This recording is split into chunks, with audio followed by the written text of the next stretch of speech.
Bienvenue au podcast Premier Visionnement. Aujourd'hui, nous parlons d'un épisode de Star Trek. Bien entendu, je vous suggère d'écouter l'émission discutée aujourd'hui avant de m'écouter, car je vais le spoiler complètement. Bonne écoute.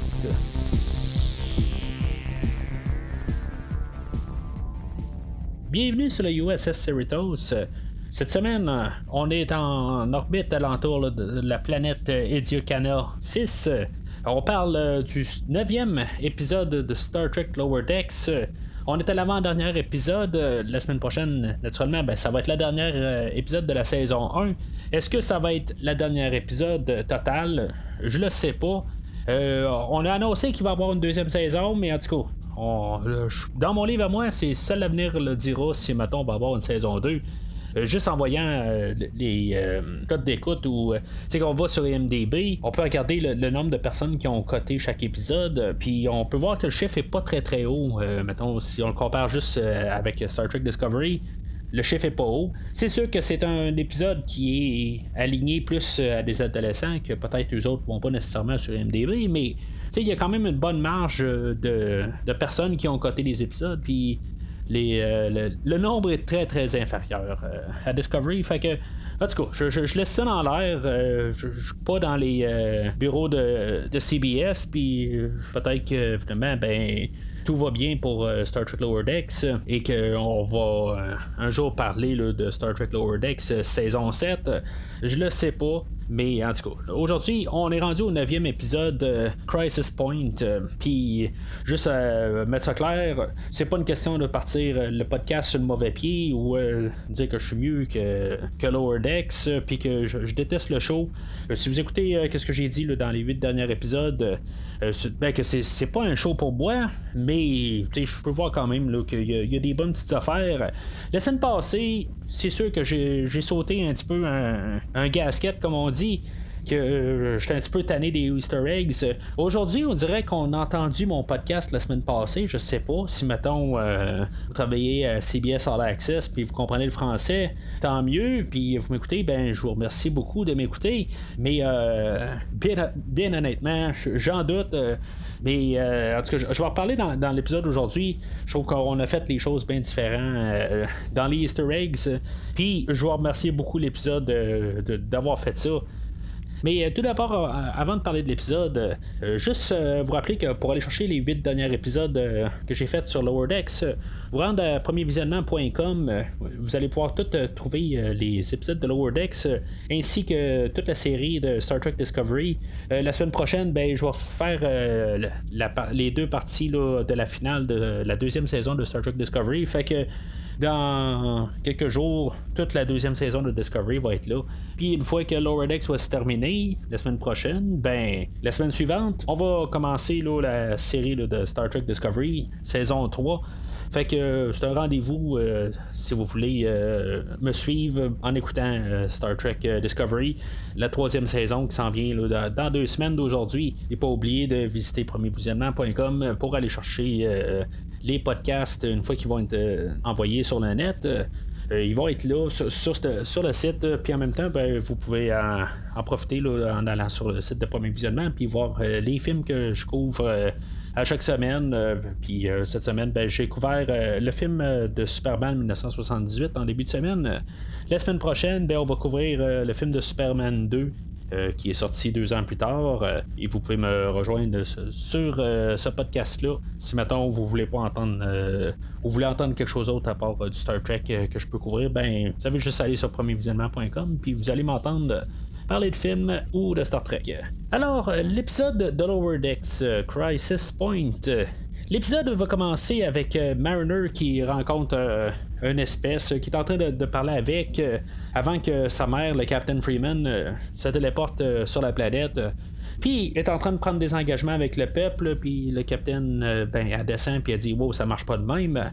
Puis dans le fond, elle rentre en conflit avec sa mère. L'introduction, c'était pas mal ça en bout de ligne, c'est juste de placer le conflit entre Captain Freeman et Mariner. Captain Freeman va envoyer Mariner à un psychologue. Puis c'est ça qu'on va savoir en bout de ligne, que ça va fâcher quand même Mariner qu'elle va aller au psychologue. Puis c'est ça qu'on a comme introduction. c'est quand même une introduction qui est quand même assez différente de tous les autres épisodes. Les autres épisodes, ben pas toutes, mais la plupart commencent tout le temps par un genre de gag. On a eu un petit peu avec les peuples sur la planète, mais tu sais, c'est vraiment quelque chose ailleurs. On sent peut-être un petit peu plus qu'on est comme sur un Star Trek normal. Oui, c'est quand même avec une atmosphère de Lower Decks, mais c'est un petit peu moins extraverti, puis ça a l'air peut-être plus d'un début de Star Trek normal, mais honnêtement, ça me laisse ni chaud ni froid rendu là. Je sais à quoi que je vais m'attendre pour le restant de l'épisode. Fait qu'on va voir le générique, puis ça va recommencer où ce que Mariner va être en face du psychologue, qui est genre Big Bird mais vert, ou peut-être plus un Angry Bird, mais ce qu'il faut comprendre, c'est que Mariner est bien fâché, est bien craqué. Elle veut vraiment comme se révolter contre sa mère. Puis ça va être ça qu'on va voir pas mal tout l'épisode. Faut voir juste que comme ça, c'est l'extrême aujourd'hui là, de Mariner. Il va y avoir Tandy qui est en train de faire une simulation. Que Boimler va se pointer. Lui, il a une interview avec le capitaine, puis il a comme programmé là, dans un programme dans le holodeck. Où ce que toutes les personnes qui sont à bord du USS Cerritos, leurs personnalités ont toutes été intégrées dans leurs personnages qui sont dans le holodeck. Fait que lui, il va se servir du holodeck comme pour pouvoir savoir un peu les goûts du capitaine, pour pouvoir, dans le fond, mieux y lécher le derrière, dans le fond, ou pouvoir passer l'interview. Mais bien sûr, Mariner, elle veut faire plus de troubles. Fait qu'elle va se pointer là, puis elle va s'en servir juste pour partir comme un peu en guerre contre sa mère, puis juste comme pouvoir comme prendre vengeance, mais sans le prendre physiquement en vengeance sur elle. Fait qu'elle va comme vite reprogrammer le programme à Boimler. Puis ça va devenir un film. Puis là, ben, ça vient un peu le fun. C'est du Easter egg. Mais tu sais, c'est subtil. Puis c'est ça qu'un peu que j'aime mieux que quand, mettons, on a Mariner qui est en train de nous nommer des personnages comme elle faisait la semaine passée. Ben là, c'est plus subtil.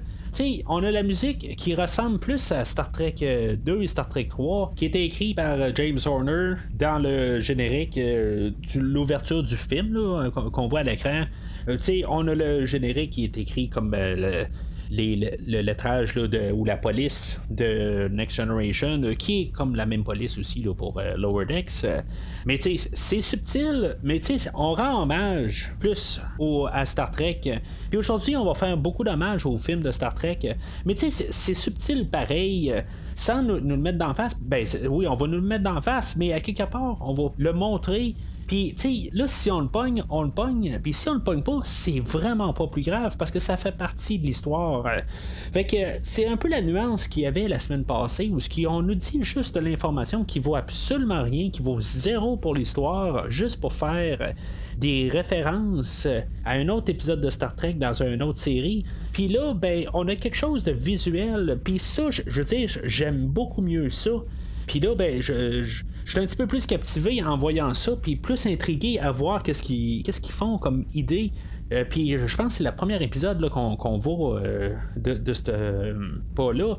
C'est pas que je voudrais avoir ça à tous les épisodes. Ça, j'aimerais ça qu'on comprenne aussi que là, tout d'un coup, c'est le fun aujourd'hui, mais la semaine prochaine, si on a fait la même affaire, ça veut pas dire que je vais triper. Là, c'est la première fois qu'on le fait, puis je l'apprécie. Ça veut pas dire que ça va être le meilleur épisode, mais je veux dire, je suis plus à bord sur cette idée-là que je l'étais là, les dernières semaines.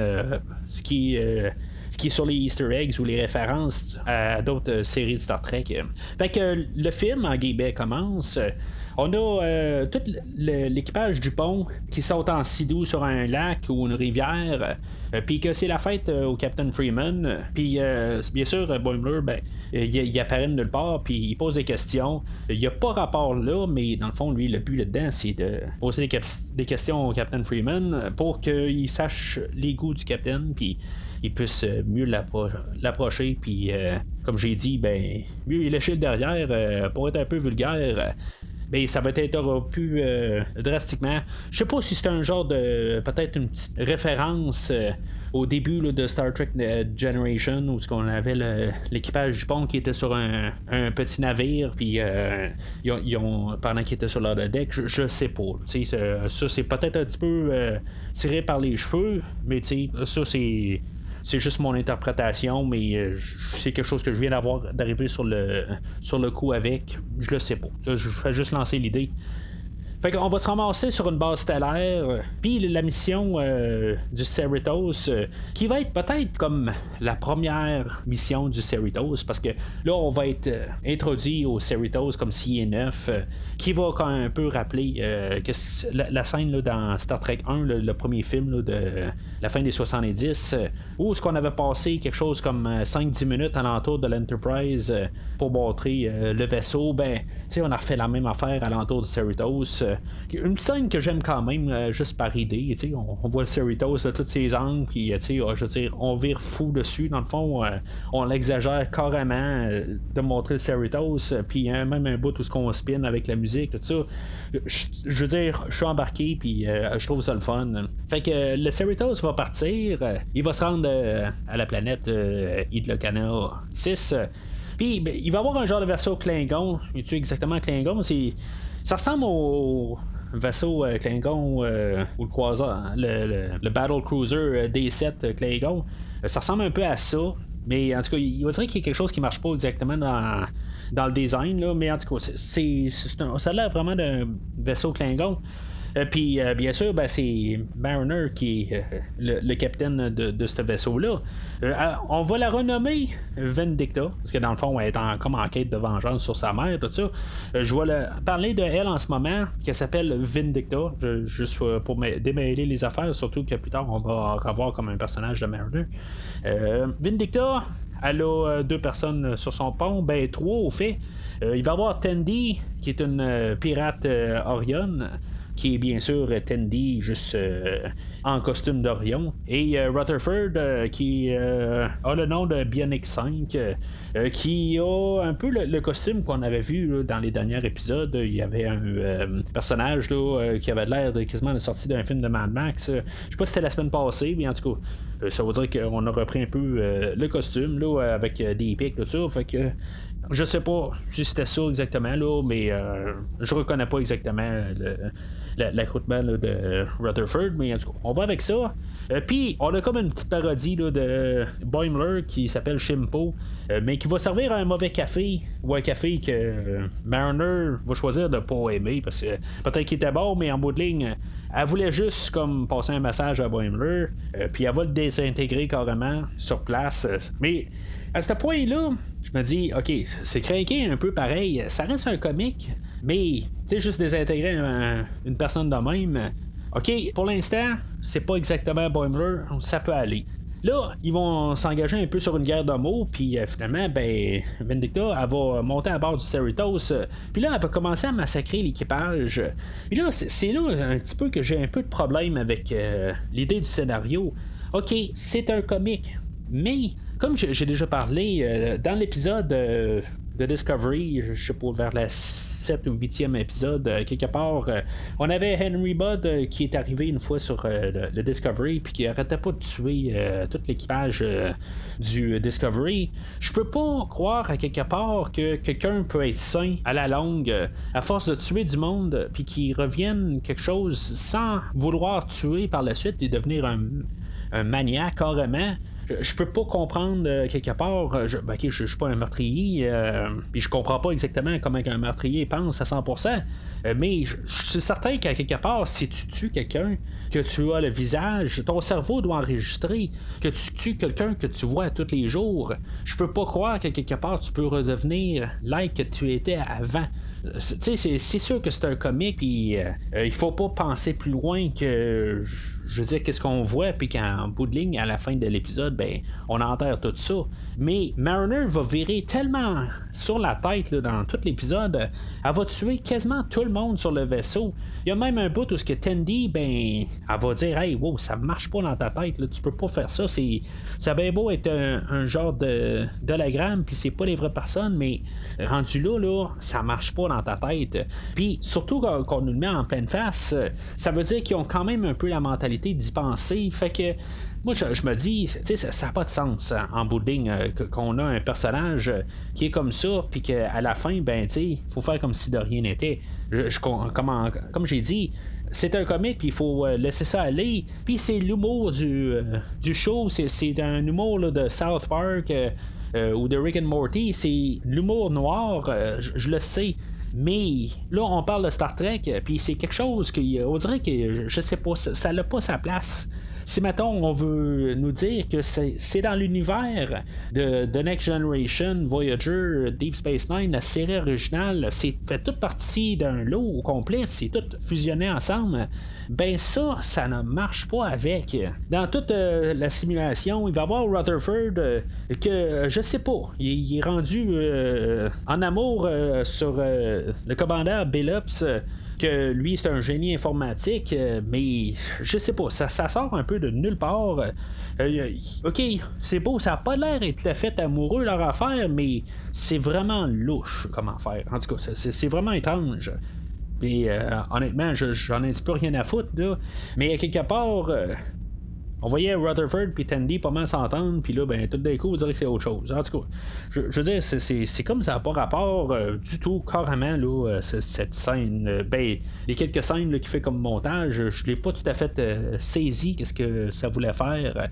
Je comprends que c'est un mordu de l'informatique, puis pas nécessairement de l'informatique, là, mais de l'ingénierie qui fait.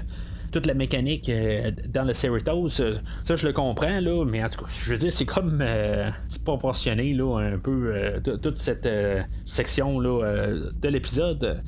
Mais c'est pas mal tout ce que j'ai à dire là, sur cette partie-là.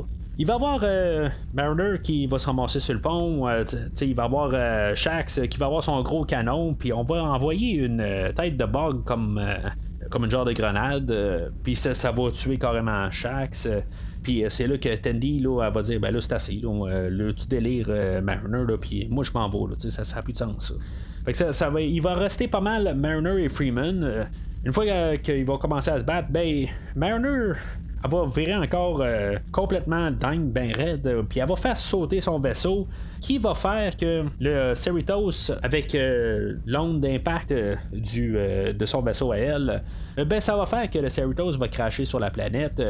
Là, je me dis, bon, c'est peut-être un hommage à Star Trek 3 ou Star Trek Generations, où il y avait l'Enterprise aussi, la soucoupe qui crachait sur une planète, ou peut-être même Star Trek Beyond, c'était la même chose. Fait que c'est un de ces trois-là dans mon livre, c'est lequel, je le sais pas. Il y a une partie de moi qui me dirait je veux dire que c'est Star Trek 3 parce qu'on a eu quelques références à Star Trek 3 puis aussi de Star Trek 2 et 1 là, plus dans les trois premiers, mais je vois plus aussi des mises en scène qui ont de l'air et plus dans Generations ou dans Star Trek Beyond. Peu importe, on peut choisir un des trois, mais en tout cas, on a fait un hommage au vaisseau là, de Starfleet qui écrase sur une planète. Puis on l'a pris dans un de ces trois films là. Fait que Mariner et Freeman continuent à se battre. Mariner est parti comme en rage, puis Mariner va lancer à Freeman plusieurs lignes. Dans le fond, pourquoi elle est comme fâchée. Mais à quelque part, Freeman va lui dire ben, c'est parce que je te connais pas, ça n'a pas rapport. Éventuellement, le Mariner, qui est programmé, dans le fond, qui fait partie du programme, va se pointer comme sauveur de Freeman. Puis, tu sais, elle va avoir des valeurs, elle va se battre avec Vendetta.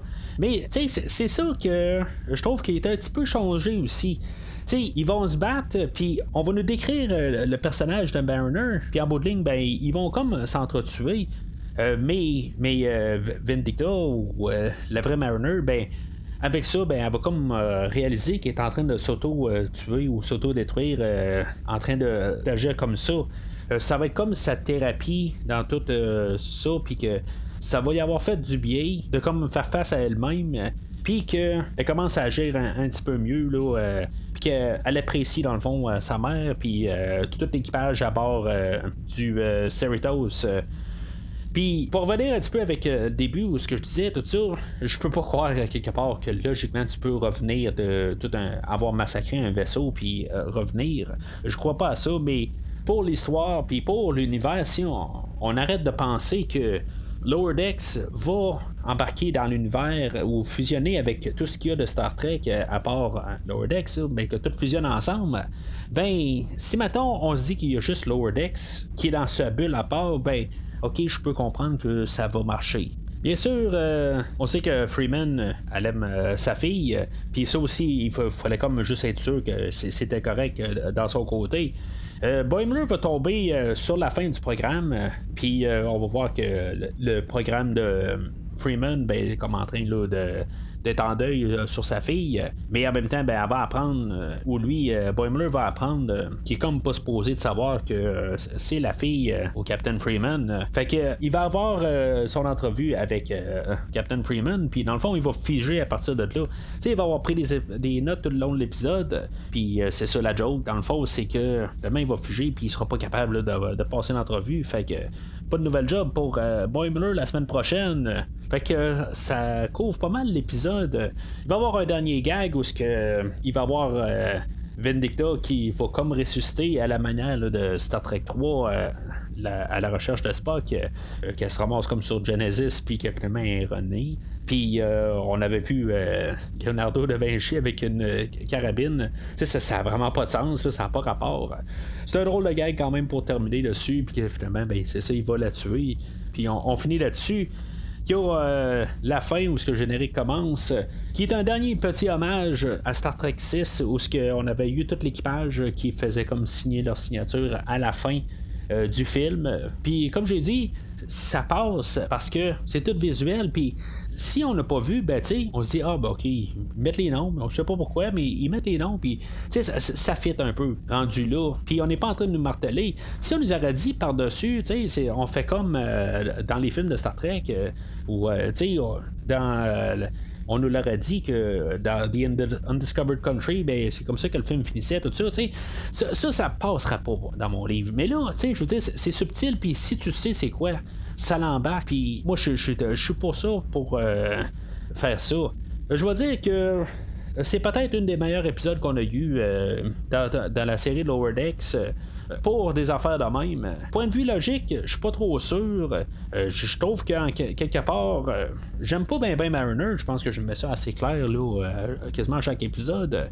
Je trouve que j'ai comme des raisons encore plus aujourd'hui de pas aimer le personnage de Mariner. Je pense que ça marche vraiment pas dans sa tête.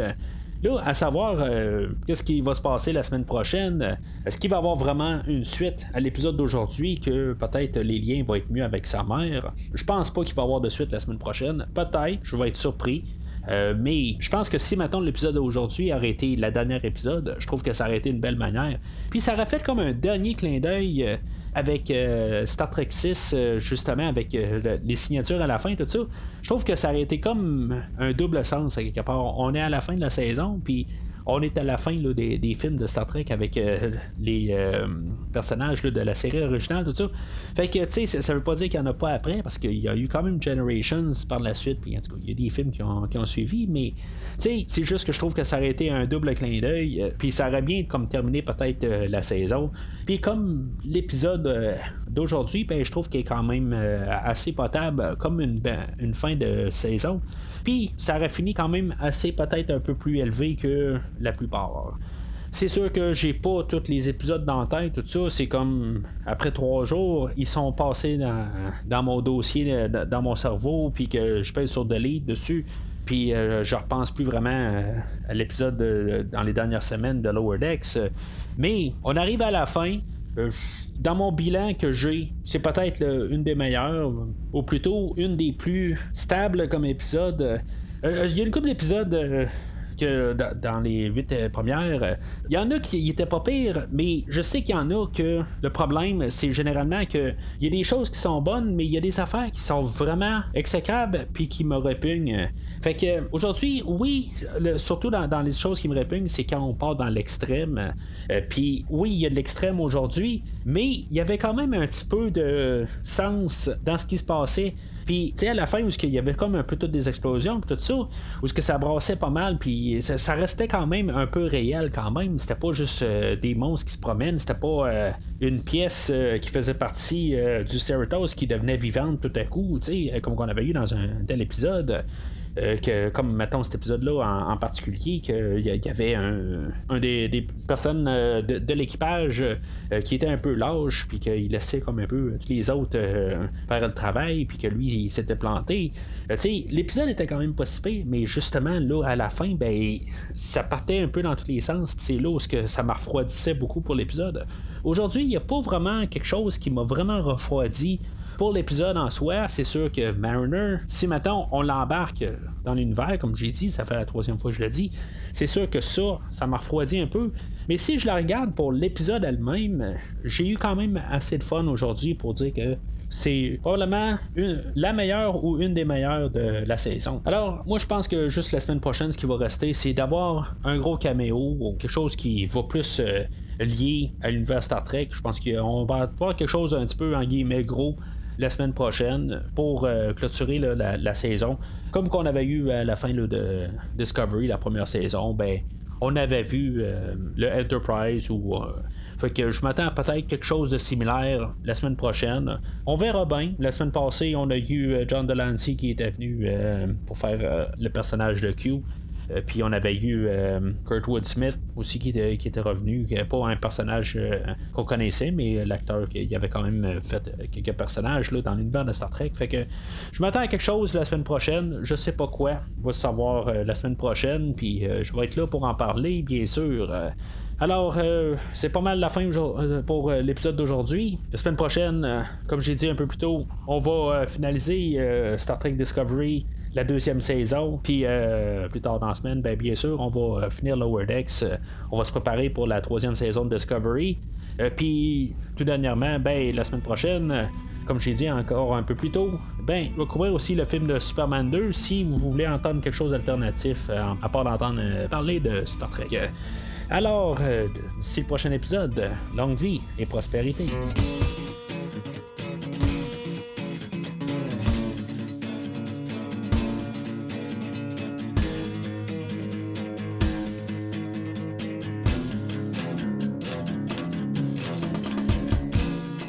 Merci d'avoir écouté cet épisode de Premier Visionnement. J'espère que vous vous êtes bien amusés. Revenez-nous la semaine prochaine pour un nouveau podcast sur l'univers de Star Trek. Vous pouvez suivre Premier Visionnement sur Facebook, Twitter, YouTube, Podbean, iTunes, Spotify et tout autre logiciel de diffusion de podcasts. Merci de votre support et à la semaine prochaine.